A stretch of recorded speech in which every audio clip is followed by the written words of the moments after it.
नमस्कार। आज का टॉपिक है is mango good for diabetic patients.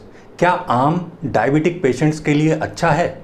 इसका शॉर्ट आंसर है जी हाँ, बिल्कुल अच्छा है, बहुत अच्छा है। जब मैं डायबिटीज़ पेशेंट से डील करता हूँ तो उनके डायबिटीज़ रिवर्सल में एक बात बहुत ज़रूरी होती है कि उनको रोज़ एक बार पेट भर के मीठे फल खाने हैं।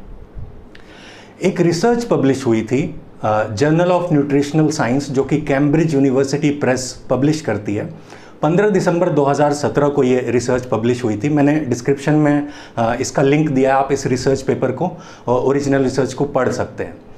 इस रिसर्च में पूरी दुनिया में हुए 18 ऐसे आरसीटी को कलेक्ट किया गया, मतलब रैंडमाइज्ड कंट्रोल ट्रायल्स, जिसमें पूरी दुनिया में अलग अलग जगहों पे जो डायबिटीज़ पेशेंट्स थे उनको रोज़ फ्रूट जूस पिलाया गया।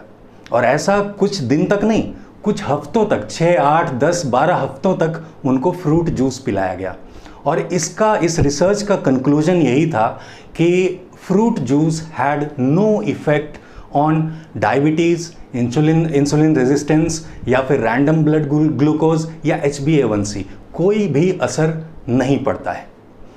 जब आप डॉक्टर के पास जाते हैं, आपको डायबिटीज़ डिटेक्ट होती है, तो डॉक्टर आपको मीठे फल खाने के लिए मना कर देते हैं और वहाँ से हम डरने लग जाते हैं। और मैंने देखा है लोग 20-20 साल से आम को हाथ नहीं लगाते हैं, सूंघने से भी डरते हैं।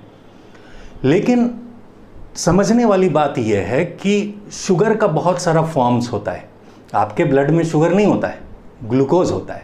तो शुगर के फॉर्म्स में आता है glucose, fructose, lactose, maltose, sucrose, ऐसे फॉर्म्स होते हैं।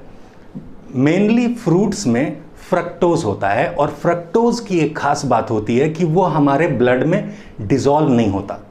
इसको आप बाय एक्सपेरिमेंट अपने घर पे वेरीफाई भी कर सकते हैं। बहुत सारे ऐसे एक्सपेरिमेंट्स हो चुके हैं, मैंने पर्सनली खुद भी किया है, आप भी कर सकते हैं। करना यह है कि अगर आप डायबिटिक हैं तो आप अपना ब्लड ग्लूकोज ग्लूकोमीटर पे चेक करते होंगे, तो आपको अपने फिंगर को पियर्स करके एक स्लाइड पे या फिर किसी साफ बर्तन पे 3 ड्रॉप ब्लड 3 अलग अलग जगह पे रखना है। पहले वाले ड्रॉप ऑफ ब्लड में आपको कुछ मिक्स नहीं करना है, सीधा उसको ग्लूकोमीटर पे लगाना है। मान लीजिए ब्लड ग्लूकोज आया 180, तो ये ट्रू ब्लड ग्लूकोज है क्योंकि उसमें कुछ मिला हुआ नहीं है। दूसरे वाले ड्रॉप ऑफ ब्लड में आप 1 बूंद आम का रस मिला दीजिए और उसको मिक्स करके फिर ग्लूकोमीटर पे लगाइए। 180 से कम ही आएगा। हर बार ऐसा होता है, वो 179 आए या 170 आए, 180 से कम ही आएगा।